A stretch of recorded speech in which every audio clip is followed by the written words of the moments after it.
As early as 1928, the communists declared that the racial differences among our people constituted the weakest and most vulnerable point in our social fabric. By constantly probing and straining at this one spot, they calculated that eventually the cloth could be torn apart and that Americans could be divided, weakened, and perhaps even set against each other in open combat. We mustn't kid ourselves into thinking that the communists have placed their agitators only into the black communities. They're working both sides of the street. They want hatred, violence, and bloodshed between the races, and they don't care how they get it or whom they use, even children if necessary. Here is a book that I think ought to be in every home library. It's entitled Color, Communism, and Common Sense by Manning Johnson. He joined the party as a young man because he honestly believed that the communists were trying to improve the conditions of his people. He was a dedicated communist, and eventually he rose to one of the highest ranks. But after many years, he discovered that instead they were merely planning to use his people in a bloody revolution to destroy America. And when he woke up to this, he dropped out of the party and devoted the rest of his life trying to alert his fellow citizens of all races to the true nature of the Communist Party as he knew it to be from the inside. Manning Johnson said, "Black rebellion was what Moscow wanted. Bloody racial conflict would split America. During the confusion, demoralization and panic would set in. Then finally the Reds say, workers stop work. Many of them seize arms by attacking arsenals. Street fights become frequent. Under the leadership of the Communist Party, the workers organize revolutionary committees to be in command of the uprising.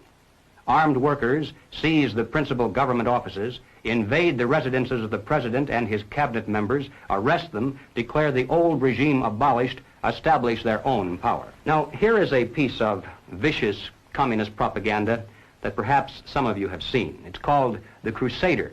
It's written by Robert F. Williams, one of the organizers of the Revolutionary Action Movement. In this issue of The Crusader, the communists call not only for extensive chaos within the cities, but for putting to the torch every village, every forest, every field, and every barn. The plan is for raging fires from one city to the next. The reason? Well, first, there's the value of sheer destruction. Secondly, it would force us to deploy our defenses and rescue units over the widest possible area. The communists point out that as long as our police and National Guard remain concentrated, they're invincible. But if they can be forced to spread out over the entire city and into the countryside as well, then they can be picked off from ambush one by one. And the third value of massive fire to the communists is psychological.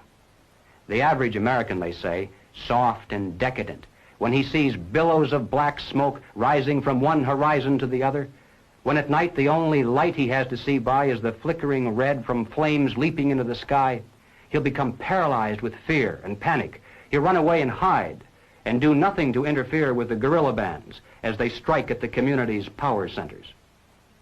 The Crusader explains how to set up sniper units in crowded metropolitan areas, how to manufacture jumbo Molotov cocktails, the gallon jug size, and how to mix the gasoline with certain ingredients to make it burn like napalm, how to pour gasoline into utility manholes in the streets to set fire to the main telephone cables, how to put sulfur tips from matches into air conditioning units and blow up large buildings, how to ignite gas mains and oil storage tanks.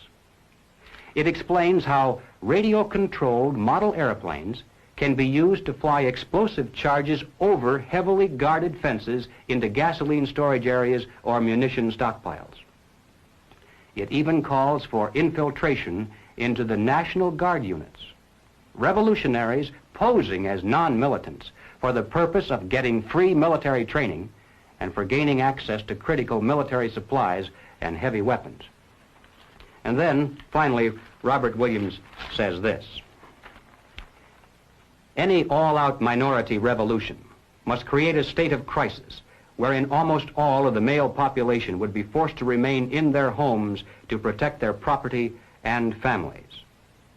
The middle class is very large, but it is not accustomed to deprivation and terror. Because of its affluence, it has waxed soft. It has no stomach for massive fire, blood, and violence. The motive force behind its life drive is its endless pursuit of prestige, conspicuous consumption, and sensual pleasure. A few years of violent, sporadic, and highly destructive uprisings will set the stage for the grand finale. After the stage is properly set through protracted struggle, America could be brought to her knees in 90 days of highly organized, fierce fighting, sabotage, and massive firestorm. Ladies and gentlemen, the plans and preparations for a communist revolution of force and violence are far advanced. The organization behind these preparations has almost unlimited financial resources, and it provides both training and leadership based upon years of experience in many other countries. Our enemies are deadly serious about their task, and it's nothing short of national suicide for us to continue to ignore their plans and their progress. The violent revolution becomes of primary value to the communists to the extent to which it can be used to condition the masses psychologically to accept the non-violent revolution, which is offered supposedly as the only alternative.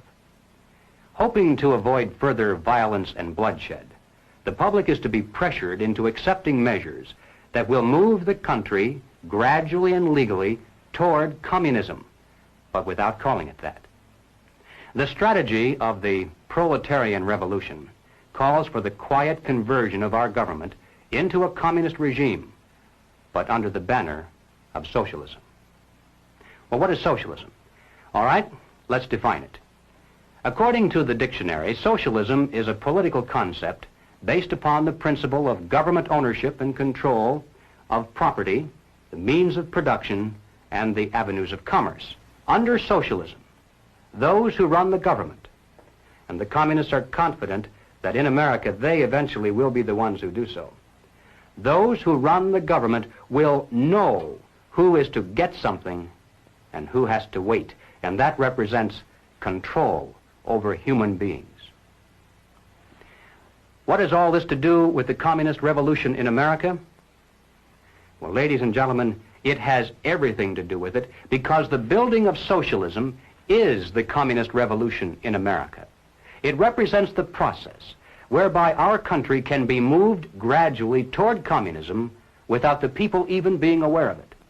No matter what grievance we may have, real or imagined, no matter what national problems we may face, the communists seize upon these as excuses to build socialism.